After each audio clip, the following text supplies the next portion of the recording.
Today on Locked On Red Wings, can Alex Lyon be the answer in the crease? And the Patrick Kane to Detroit rumors are really beginning to heat up. You're Locked On Red Wings, your daily podcast on the Detroit Red Wings. Part of the Locked On Podcast Network, your team every day.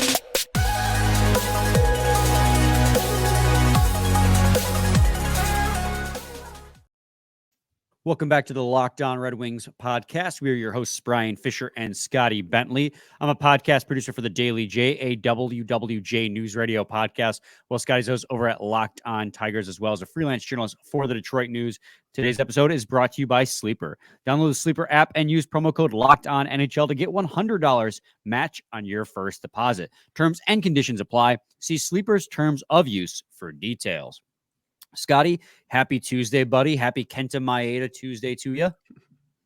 Yes. Good signing. Talked about it yesterday, I guess. Probably today, too, on Locked On Tigers. Fun signing. Yeah, very what else are we going to talk about during the offseason? What is happening with my hood, dude? This is driving me nuts. I don't know what is going on with your hood. Okay. So, if I leave it like this, it's huge. Look how, look how big my hood is. Who cares? Yeah, but then I try to throw it down and it looks mushed. There's no we could just do this. I'm down. There you go. Well, hood up Tuesday. It doesn't really roll off the tongue very well, but yeah, Tuesdays. So just a couple of things to really go over with on today's episode. I can't take this seriously. It's just bothering me, dude. But yeah, so just a couple of things. The Patrick Kane rumors have been swirling, since before the season even started, but most recently in the last week, the rumors have really heated up more so. And the Red Wings are apparently emerging as one of two possible front runners for Patrick Kane. Scotty and I have talked about Patrick Kane, twice already, once in the offseason and once maybe even last season during the trade deadline, perhaps. Yeah, 2 or 3 times now, yeah. Something along those lines. But we just felt like it'd be pertinent with the rumors heating up again regarding whether or not he could come to Detroit to talk about him again. And then obviously kind of carry over our conversation. We didn't talk too much about Alex Lyon because so much was happening so soon in those 3 starts that he had. We kind of had to gloss over his performances that he's been giving us recently. So I feel it pertinent. Again, there's that word again. I said pertinent again, to expand on that conversation. Scotty, where do you want to lead off with? Do you want to talk about Alex Lyon to start or talk about Patrick Kane? I think we can talk about Kane first. Obviously over the weekend, there's more and more. It seems like every day there's a rumor about Kane. I know we were texting about it on Monday, and you had said that it's similar to DeBrincat, just in the sense that every single day there's a new update. It's just oh, we're closer, but we're closer, and we're closer, but no one actually knows how true any of that is. And right, it sounds like that. There's been a lot of people, I guess, reporting on it, but it sounds like the Wings and the Panthers seem to be the clear cut. Top 2 teams that are going to kind of be in the mix here. And then there was a report as well at the Bruins where I think the quote was kicking the tires on Patrick Kane. So I don't know to what extent kicking the tires means in terms of, the likelihood of him going to Boston. But it seems to be those 2.5 teams, if you want to throw Boston in there too, that seem to be kind of down to the wire here. We obviously don't know anything that the general public doesn't know. We don't have an inside scoop or anything, but it's just that the Wings have been one of the more talked about teams in this. I'm even going to call it just a saga at this point for months now. And now it finally, people are after Thanksgiving, he'll sign pretty quickly after American Thanksgiving, just hold on. And then it was by the end of the weekend, he'll sign. And then now it's Monday and now it's Tuesday and still nothing here, but the Wings are still heavily linked to him for sure. Yeah. And so it was Elliot Friedman on their 32 Thoughts podcast who brought up the most recent news. And the most recent news was that there really was no news. Yeah. Just the same old rumors. Like you said, he reported that the Boston Bruins have been kicking the tires on him, but he had heard from one source that the Red Wings were basically guaranteed to get Patrick Kane. He had heard from a different source that it was the Wings and the Panthers, but pretty much every single source that Elliot Friedman said he had heard from had said Red Wings and Panthers were the two teams that were really heavily involved in the negotiations with Patrick Kane. And I mean, and he also said that both camps were very tight-lipped. And obviously, Steve Yzerman doesn't give anything out. And Patrick Kane really doesn't want any leaks coming out because this is really, I mean, we're talking about his hockey future. Like whether or not he'll even get a legitimate shot in the NHL again after having a hip resurfacing surgery. Yeah. And I mean, you and I have talked about it to death, our opinions. I've softened my stance a little bit, I think, since last time we talked. Last time we talked, I was like staunchly like, we do not need this guy. I still don't think we need him, but I've softened my stance from the perspective of like, we don't need him, but how much can it hurt if we do get him? Weighing those pros and cons. Obviously, it's going to depend on term and salary, right? Are going to be the two big sticking points. But if you get him, and I know the general managers are going to be very hesitant to give him a 2-year deal after such a major surgery. If you can get him for just the rest of the year to see what he's got, I don't really see that much of a downside other than trying to find a place to fit him on the roster. Yeah, well, I think that honestly, I really do think that is why like this standstill is kind of happening. Like my opinion of it is that the reason why it's being dragged out is because of the difference in like length in term. I think that Kane wants probably as many years as like possible at this point, like at this age, and with the major surgery that he went under, like that makes sense that he would not just want, like a rest of the year, 3/4 of a season, like type of contract, and that he'd probably want a like a rest of this year and rest of next year kind of deal. And I think that you're right. I think that front offices probably are a little hesitant to do so. I don't think that the like money is going to be like too big of a deal. I can't imagine that he thinks he's going to get a boatload, and I can't imagine that a front office is going to give him a boatload. So I don't think that would be too much of an issue for a lot of people. But yeah, I mean, like I know we talked about it last time, but there's just like there's major concerns for me about like again, if we want to talk just like pure ceiling, like obviously this dude like at one point in his life was one of the best hockey players on the planet. Like obviously he is very talented on the ice. I think for me it's just like at this point in his career, like mid-30s, coming off of a major like hip surgery, a major one, like how much can he provide? Yeah, like who's to say that we don't bring him in and then, 2 or 3 weeks he's not producing anything, and now we're just like in the same situation. Nothing's really changed. You brought this nonetheless, like the I don't know, I guess we'll call it like media circus that's going to like follow like that situation wherever he ends up playing. Like I think there's still, it is very far from a guarantee that you like bring this dude in and then like whatever line you put him on is just like guaranteed scoring. It's not impossible either. Like again, he's certainly one of the most talented people to ever like put on skates, like legitimately. Like obviously there is, the upside is there, but I don't know. For me, I guess I just err more on like the side of caution throughout like the entire situation. And some people don't. Some people err more on the side of like, what about the upside he can bring us? And like who's to say? Nobody has a crystal ball. We'll see when he gets out there for whatever team signs him. But yeah, for me, it's just like more erring on side of caution throughout the whole thing. Like I don't know how much he in his current situation is really going to help. Yeah. I got some thoughts on that too. And more on why I've kind of softened that stance, right? I give you a very general opinion on it. But first, I got to talk to you guys today about Sleeper. So we'll be right back in segment 2. Today's episode is brought to you by Sleeper. A new NHL season brings all sorts of possibilities. Shane Gostisbehere could go out there and be a point-per-game defenseman, which I don't know the last time the Red Wings ever had one of those. Maybe Nick Lidstrom, the year he went 80-80. I'm not trying to compare the two, but that's been a long time since that's happened for the Red Wings. And the Red Wings themselves could hoist that Stanley Cup, and maybe Patrick Kane helps on that journey. And you could win big by playing daily fantasy hockey on Sleeper, the official daily fantasy app of the Locked On NHL Network. Sleeper is our number one choice for daily fantasy sports and especially daily fantasy hockey, because with Sleeper, you can win 100 times your cash in daily fantasy hockey contests. All you need to do is pick whether studs like Alex DeBrincat, Shane Gostisbehere, Dylan Larkin, Lucas Raymond, even JT Comfer will record more or less than their sleeper projections for things like goals, assists, saves, plus minus, and more in any given game.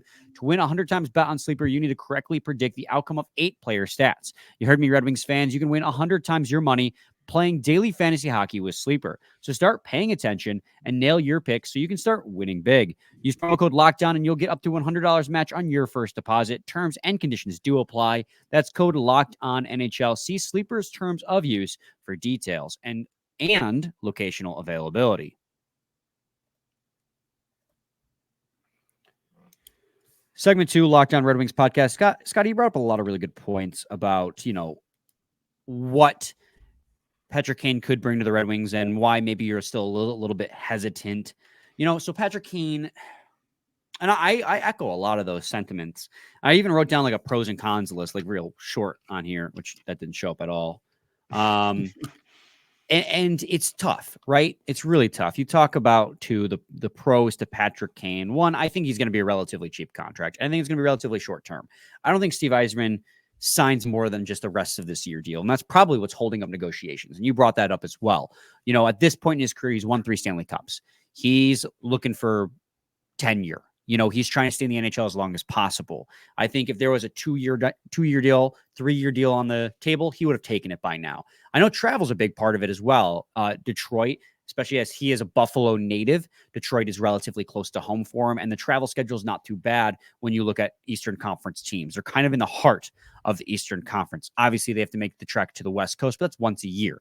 So that's been a couple of the big boons for him coming to Detroit for him personally. And as far as the Red Wings side of things, I mean, there's the potential of linking up that Alex DeBrincat, Patrick Kane chemistry. We all heard the rumors DeBrincat can't play without Patrick Kane. Well, turns out he can. He's still averaging a point per game and is on pace for 49 goals this season. But if you do link him up with Patrick Kane, and Patrick Kane is even 75% of what he was with Alex DeBrincat, I mean, that's the makings of a really, really good hockey team, a really, really good line. I mean, you can have an all-American line of Larkin, DeBrincat, and Kane, and even if it's over-the-hill Kane, like that's still a pretty sexy starting line. I don't think Patrick Kane's top line ready anymore. I think more realistically, it's Comfer, Kopp, and DeBrincat, which would still be a really second line, considering you combine JT Comfer's playmaking ability and defensive responsibility with Patrick Kane's offensive zone IQ and playmaking ability with DeBrincat's finishing skill. That's a lethal second line. I mean, that's a huge pro as well. And as well as it's a low risk move, right? You get him on a short-term deal with the amount of cap space you have. The upside could be monumental, right? You think that you get him for the rest of the year, even if he provides, last year combined with the Blackhawks and the Rangers in his worst year of his career, injured, he put up 57 points. That's still second best on the Red Wings last year. If he's on a 57-point pace, a 60-point pace, that's still well worth it in terms of point production.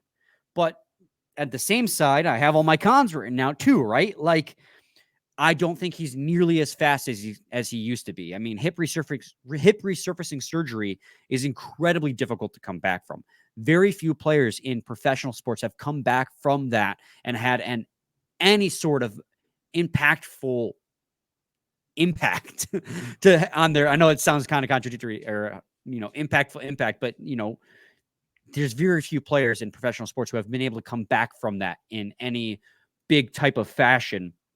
And there are question marks too about like how good he's going to be when he comes back, what his speed's going to look like. And he also doesn't address the Red Wings' biggest issue, which is defense. The Red Wings have depth scoring. They're getting contributions from all over the ice in the back of the net. This team sorely needs defense. And Patrick Kane is very well known for not providing any defense. He's been so good offensively that he heavily outpaced any negative he brought on the ice defensively, last year being the first time ever that was not the case, again, playing injured. So you really have to weigh the pros and the cons, which is why I've kind of softened my stance, because if Steve Yzerman goes out of his way, Scotty, and signs Patrick Kane, I will trust Steve Yzerman has done his due diligence to make sure that this guy is capable of playing at the NHL level. The other issue, too, is where do you fit him in the lineup? Who's the odd man out? Because right now, the Red Wings have 12 NHL forwards who are all providing. Klim Kostin, is he your odd man out? He's been a healthy scratch several times, even when the Red Wings run 11. Maybe Andrew Kopp, who hasn't been providing a whole lot offensively. Out there, I said it. 7 points in 20 games is not very conducive of a guy you signed to a 5x5 deal. Even Michael Rasmussen, who's been underperforming, do you slide him down further in the lineup? Who gets outed? What's the roster construction going to look like? But like I said, it's such a low-risk move, and I trust Steve Yzerman to do his due diligence that if Patrick Kane comes to the Detroit Red Wings, I trust that this guy is going to help produce more goals in the back of the net. But he just cannot be an absolute defensive liability.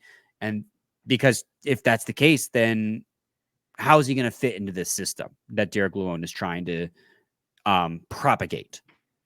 Yeah. And like, if there were already those statements about his defense when he was healthy and younger, him in his mid-30s coming off of massive hip surgery, I don't think is a very good sales pitch for that changing. But that being said, I don't disagree with anything you said. I mean, like the no one is going to deny the upside of like what he could potentially bring. And like you said, last year was the worst year of his career, and it still would have been one of the best point producers on the Wings. Obviously, there is production that he could provide this hockey team. No one, myself included, is going to deny that. It's just I thinking ahead for me, and again, like maybe I'm just being like too pessimistic about the situation, but I don't see him doing, like going and getting, like 60, 70 points, or at least that pace for the Wings the remainder of the way. I think it's there are less productive additions that have been made in November, almost December. Like that's certainly free agency is usually very much dried up by now, and we're talking about potentially adding a piece that could produce points. Obviously, that's something that usually isn't available, and I understand that too. But I have serious concerns about like the upside that he could bring. That's all. Yeah, me too. I mean, that's why ultimately my stance still is I don't think that the Red Wings need him for what this team's needs are right now. I just don't see how he fits. And then, basically, I don't see how he fits is essentially what it is. And like but at the end of the day, time, I agree with the sentiment you said about Yzerman. Like if exactly. Yzerman did his homework and thinks that he's like gonna come in and produce, then he better. Yeah. Then he better, and like he'll come in and we'll see what happens. And obviously if he comes in and does look good and looks solid and is a point producer, then this conversation is null. That's exactly it. I mean, that's where I come from. If they do sign him, I won't be upset because I will trust that Steve Yzerman has done his due diligence and that this is going to be such a low risk deal that it's not really going to hurt them in the end either. So that's where I come from it. Again, basically reiterating what we said last time, just with a little bit more of a softened stance on my part, because I'm not going to be upset if they sign him. Cool. Patrick Kane, hey, one of the best hockey players of all time. You can't really complain too much. Anyway, Scotty, we're going to take another quick break. And when we return, let's talk about Alex Lyon and whether or not he is the answer for the Detroit Red Wings goaltending woes. If you're running a business of one, you're wearing many hats in your day-to-day. With Collective bookkeeping and accounting, you don't need to be one of them. You can start saving thousands of dollars and hours of your time by letting Collective handle your business's paperwork. Collective is the #1 financial solution for freelancers, contractors, and self-employed entrepreneurs that lets you focus on your passion, not your paperwork. Let Collective handle all of the paperwork you dread, like corporate formation and compliance, taxes, bookkeeping, accounting, and even payroll. The best part, it's a fraction of the cost of a CPA. Collective knows that if your business of one makes over $80,000 a year, you will find most of the value from their services. Join the thousands of solopreneurs and save an average of $10,000 per year on taxes with their structure. Right now, Collective is offering 1 month free and no onboarding fee when you go to collective.com/LockedOnNHL. That's a $550 value for free when you go to collective.com/LockedOnNHL. Again, that is collective.com/LockedOnNHL. And just tell them Locked On NHL sent you. Segment 3, Locked On Red Wings podcast. Scotty and I wrapped up our thoughts on Patrick Kane. Basically, we don't think we need him, but we won't complain if we get him. Scotty, let's move on now to Alex Lyon. He has played 3 games with the Detroit Red Wings after waiting an entire month of the first half, or the entire first month of the season, sitting out, waiting for his chance in net. He finally got it over in Sweden, and he hasn't really given them a reason to not keep going back to him since then. A 3-2 loss against the Toronto Maple Leafs, that was not his fault. A 16-save shutout of the New Jersey Devils, and a 37-save game against the Minnesota Wild. It begs the question, right? Like, can Alex Lyon be the answer in net for the Detroit Red Wings? And if not, what is the solution? I mean, bro, is there a random goalie free agent out there that we can maybe discuss on November 28th, right? And if there is, I think Ken Holland probably has dibs. Right. We could talk half an hour about them. Yeah, man. Like, I as far as the solution goes, you better pray that it's one of the 3 dudes on your roster. Because if it's not, then you're host. Like, that's it. You're toast for the year. As far as Lyon goes, I agree that he should get more opportunity. He's done well in his first 2 opportunities. But as far as like declaring him like the answer to like the goalie situation, I mean, like, no, like it's been like I've been the biggest advocate for this dude on the planet to get more playing time. I've been barking up that tree since like week 1. But I mean, I'm not gonna come on here and say that he's like the answer to the Red Wings goalie problems. He's played 2 games, like, you know what I mean? 3 games, yeah. Like I don't think that he's gonna stay this hot and be, you know, like as good. What do you have, like a 974 last game? Like he like 9-5 in his 3 games total. What does he have? A 9-5 in his 3 games. Yeah, dude. Like that. Obviously, that's not gonna sustain. He's not gonna hold that up throughout like the rest of the entire season. And I don't even really expect him to be like, you know, like solidified starting goalie. Like, no, you play the hot hand. You continue to do what you've been doing, but you really, really, really need Ville Husso to be good. Like, that's really what like all of this comes down to. You have inconsistency in Reimer. You have I guess we'll call it inconsistency in Lyon. Like, you have a guy who's 30 and has been a backup his entire career. Like, say what? If that. Right. Yeah. Like that. And that's fine. Like, again, he's been producing. I want this dude to play more. I've been the biggest advocate for it, but like, not like the answer. I don't think the answer's proven itself if it's on the roster right now. I think that's an unknown answer or an unknown question rather. And if, again, like you better hope that it's at least one of them. Cause if it's not, and Lyon does, you know, come back down to earth and Reimer does stay like this really like inconsistent or not going to play too terribly often. And Husso struggles like he did the first, you know, 3 weeks of the season, you're in for a long one. And signing a 35-year-old forward or not, you're in for a long rest of the season. Yeah. I mean,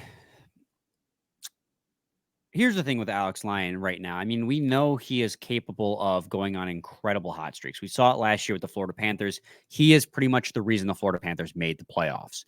I think he played like 13 games last year and just was lights out for the Panthers down the stretch. And so seeing him do this, I'm not very surprised. But to your credit, exactly as you said, Scotty, I mean, historically, this guy is at best a backup in the NHL. He even talked about his frustrations early on in his career about not getting opportunities at the NHL level. And I don't think there's much of a difference here with the Detroit Red Wings. I mean, it's great that he's playing really well. And you people could have said that in the game against the New Jersey Devils, he didn't, he got the shutout, but he wasn't really tested because he wasn't. He faced the one high danger shot in that entire game, 16 total. But the Minnesota Wild game, he absolutely earned that win. 37 saves, seven of those saves were in high danger areas. I mean, he had to make some big time saves. And I mentioned it in yesterday's episode with the Minnesota Wild. Like the one thing he was doing that other goalies on this roster were not doing was swallowing the puck. He wasn't giving up rebounds. And that only serves to help yourself cut down on follow up high danger chances. And you don't give up a rebound. Not only are you helping your team, but you're helping your own workload as well. And so he's done a very good job of that in his first 3 games. He's only given up goals in 2 periods so far with the Detroit Red Wings.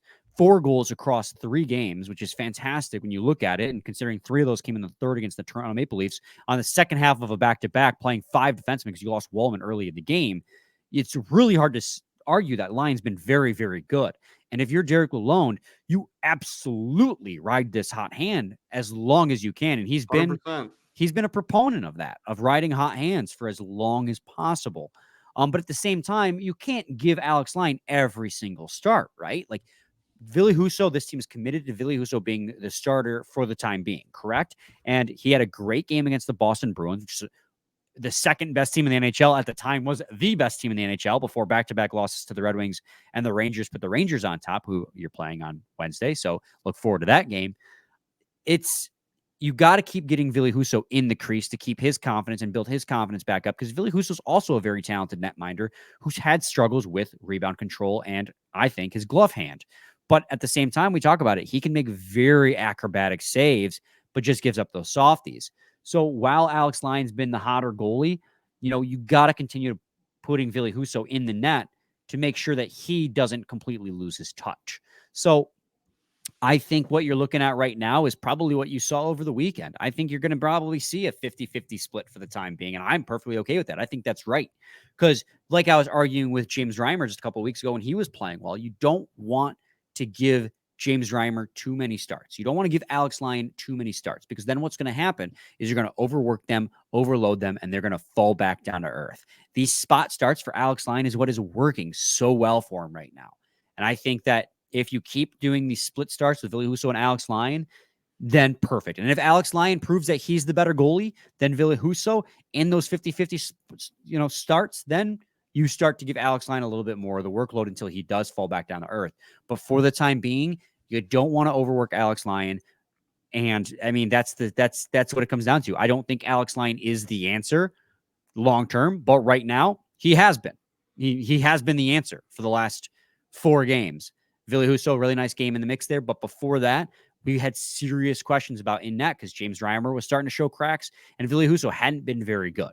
So Alex Lyon has been the best goalie so far this season, granted in just 3 games played, but you ride that hot hand as much as you can without overworking him.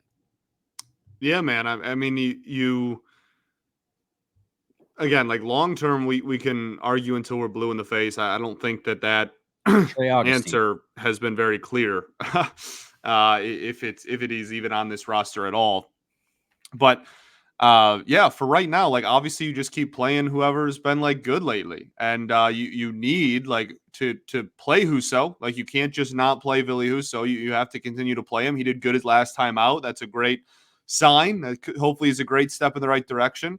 But like, yeah, man, you just keep playing who's hot. You have 3 goalies. You have 3 goalies on your roster. Like maybe we shuffle them around and play the goalie that is playing the best lately and hope that we can piece together the rest of this season. Yeah, I mean, you talk about the solution in that. Sebastian Costa with the Grand Rapids Griffins right now is an .898 save percentage. That doesn't sound too impressive. I'm sure a lot of Red Wings fans are going, oh, bust. Griffins have been kind of rough the start of the season record-wise. This is a team with a new head coach behind the bench. This is also a very young team. Typically in the AHL, teams with a lot of high-end young prospects don't do that well. Because think of it like men's league, right? When you go to comparing the professional hockey AHL level to men's league, but it kind of is the same in this vein. Like when you go to men's league, a lot of times your young teams don't run the gambit and dominate because it's a different style of game. A lot of times those older guys are going to dominate, and that's what happens in the AHL. Your AHL vet laden teams are the ones who typically do well record wise. Well, with teams like the Grand Rapids Griffins this year, it's all about development, and we are starting to see some of those guys come alive. I believe Bergeron just had a 2-point night the other night. I saw Mazur starting to heat up as well as Hannes. So like things are starting to turn around for the Griffins. But when you see the .898 save percentage for Sebastian Cossa, I'm not sounding the alarms. I think that's definitely a step up over what we saw last year. And in some of those games, he's been lights out.